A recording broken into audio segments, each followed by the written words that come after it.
Hello everyone, weekly current affairs quiz में एक बार फिर से आपका स्वागत है। चलिए पहला सवाल देखते हैं। लिथियम के संदर्भ में निम्नलिखित कथनों पर विचार कीजिए। एक, हाल ही में भारत के बिहार में लिथियम के भंडार का पता चला है।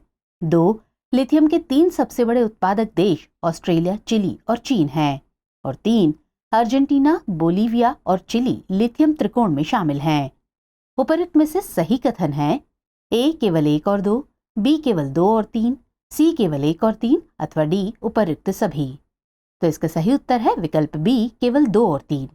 अगला प्रश्न, ये प्रसिद्ध भारतीय वकील और सामाजिक कार्यकर्ता थे। 1949 में इन्होंने कुष्ठ रोगियों के उपचार, पुनर्वास और सशक्तिकरण हेतु समर्पित आश्रम आनंद वन की स्थापना की। ये कथन किसके संदर्भ में है? ए रविंद्रनाथ टैगोर, बी बाबा आमटे, सी स्वामी श्रद्धानंद अथवा डी मोतीलाल नेहरू। तो सही जवाब है option B Baba Amte. Next question, हाल ही में भारतीय रिजर्व बैंक यानी आरबीआई ने रेपो रेट में कितने आधार अंकों यानी बेसिस पॉइंट्स की बढ़ोतरी की घोषणा की? ए 15 आधार अंक, बी 50 आधार अंक, सी 25 आधार अंक अथवा डी 30 आधार अंक। तो सही आंसर है ऑप्शन सी 25 आधार अंक। नेक्स्ट क्वेश्चन, वामपंथी उग्रवाद प्रभाग किस मंत्रालय के अंतर्गत आता है? रक्षा मंत्रालय, कानून और न्याय मंत्रालय, अल्पसंख्यक कार्य मंत्रालय या फिर गृह मंत्रालय। तो सही आंसर है ऑप्शन डी गृह मंत्रालय।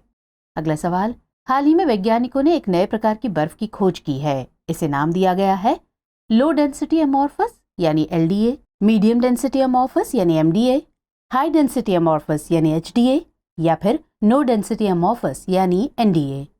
तो इसका सही जवाब है option B medium density amorphous यानी एमडीए।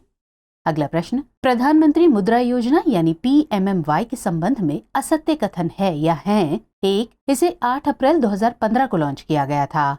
और 2, इसका उद्देश्य गैर कॉर्पोरेट, गैर कृषि, लघु या सूक्ष्म उद्यमों को 15 लाख रुपए तक का ऋण प्रदान करना है। दिए गए विकल्पों का इस्तेमाल करके आपको सही उत्तर चुनना है। ऑप्शन है ए केवल 1, बी केवल 2, सी 1 और 2 दोनों या फिर डी ना तो 1 ना ही 2।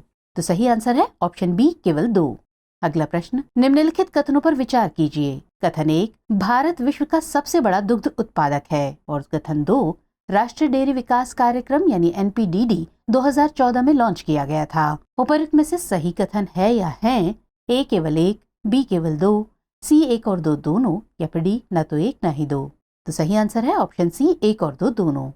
अगला प्रश्न, हाल ही में तुर्की और सीरिया में आए विनाशकारी भूकंप के बाद भारत द्वारा किस अभियान के तहत भूकंप पीड़ितों को सहायता भेजी जा रही है? ए ऑपरेशन मैत्री, बी ऑपरेशन गंगा, सी ऑपरेशन मित्र या फिर डी ऑपरेशन दोस्त।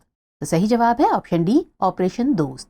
अगला सवाल, गरवी गुजरात यात्रा इनमें से किसके द्वारा शुरू की जा रही है?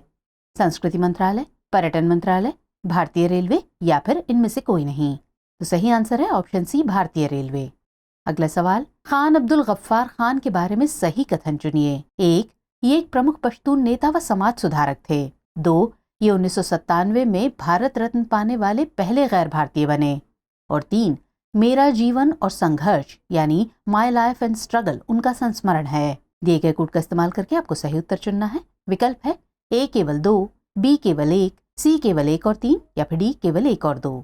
सही आंसर है ऑप्शन सी केवल 1 और 3।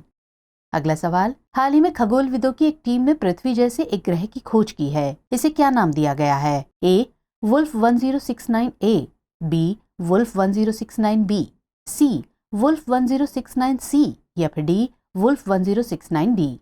आंसर है ऑप्शन बी वुल्फ 1069 बी।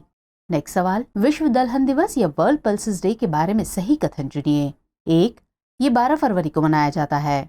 और 2, 2023 के लिए इस दिवस की थीम सतत भविष्य के लिए दालें हैं। यहाँ दिए गए कोड का इस्तेमाल करके आपको सही उत्तर चुनना है। विकल्प है ए केवल 1, बी केवल 2, सी 1 और 2 दोनों या फिर डी ना तो 1 ना ही 2। तो सही उत्तर है ऑप्शन बी केवल 2। अगला सवाल, मिशन अंत्योदय सर्वेक्षण यानी एमएएस के संदर्भ में सही कथन है या है? 1, इसकी शुरुआत 2017-18 से की गई। 2, इसका संचालन ग्रामीण विकास मंत्रालय के तहत ग्रामीण विकास विभाग द्वारा किया जाता है। आपके ऑप्शंस है ए केवल 1, बी केवल 2, सी 1 और 2 दोनों या फिर डी ना तो 1 ना ही 2। तो सही जवाब होगा ऑप्शन सी 1 और 2 दोनों। अगला प्रश्न, यूरोपीय संघ ने अमेरिका के साथ अपनी पहली व्यापार एवं प्रौद्योगिकी परिषद यानी टीटीसी साझेदारी की स्थापना कब की थी? 2021, 2022, 2020 या फिर 2019।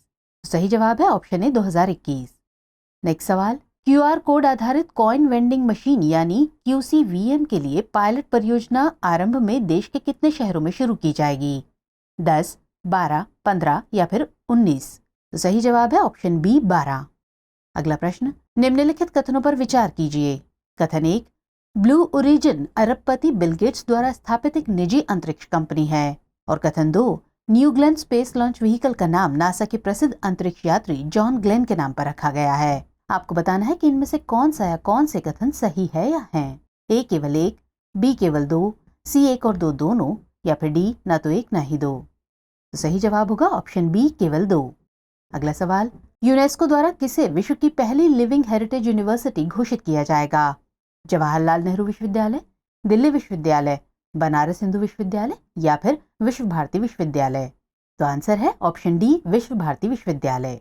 अगला सवाल, इनकी जयंती हर साल माघ पूर्णिमा को मनाई जाती है। ये मध्यकालीन कवि, सुधारक, संत, दार्शनिक और उत्तर भारत में भक्ति आंदोलन के सबसे प्रसिद्ध संतों में से एक थे। ये कथन किसके विषय में है? स्वामी श्रद्धानंद, शचीन्द्रनाथ सान्याल, रामकृष्ण परमहंस या फिर संत रविदास? तो इसका जवाब है ऑप्शन डी संत रविदास। अगला सवाल, X-57 विमान के संदर्भ में निम्नलिखित कथनों पर विचार कीजिए। कथन 1, इसे जापान की स्पेस एजेंसी द्वारा बनाया गया है। और कथन 2, ये आंशिक रूप से विद्युत संचालित एक छोटा प्रायोगिक हवाई जहाज है। उपर्युक्त में से सही कथन का चुनाव कीजिए। ऑप्शन है ए केवल 1, बी केवल 2, सी 1 और 2 दोनों, या फिर डी ना तो 1 ना ही 2? तो सही आंसर है ऑप्शन डी ना तो 1 ना ही 2। अगला सवाल, 6 से 8 फरवरी तक इंडिया एनर्जी वीक यानी IEW 2023 का आयोजन कहाँ किया गया? बेंगलुरु, वाराणसी, हैदराबाद या फिर पणजी? तो जवाब है ऑप्शन ए बेंगलुरु। अगला सवाल, गूगल के AI आधारित चैटबॉट बार्ड के संदर्भ में सही कथन है या हैं? 1, ये लार्ज लैंग्वेज मॉडल एप्लीकेशन पर काम करेगा। और 2, बार्ड का अर्थ तीव्र क्षमता वाला मस्तिष्क होता है। दिए गए कोड का इस्तेमाल करके आपको सही उत्तर चुनना है। ऑप्शन है ए केवल 1, बी केवल 2, सी 1 और 2 दोनों, या फिर डी ना तो 1 ना ही 2? सही आंसर है ऑप्शन डी ना तो 1 ना ही 2।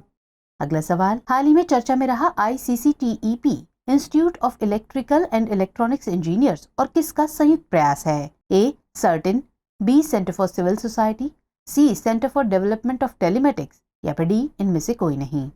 तो सही आंसर है option C centre for development of telematics. अगला और अंतिम सवाल, शचीन्द्रनाथ सान्याल के संबंध में सही कथन है या हैं? 1, ये हिंदुस्तान रिपब्लिकन एसोसिएशन यानी HRA के संस्थापकों में से एक थे। और 2, इन्होंने पटना में अनुशीलन समिति की एक शाखा की स्थापना की थी। दिए गए कोड का इस्तेमाल करके सही उत्तर चुनिए। ऑप्शन है ए केवल 1, बी केवल 2, सी 1 और 2 दोनों, या फिर डी ना तो 1 ना ही 2? तो सही जवाब है ऑप्शन सी 1 और 2 दोनों। तो आज के एपिसोड में इतना ही। हाजिर होंगे अगले एपिसोड में, तब तक के लिए जय हिंद।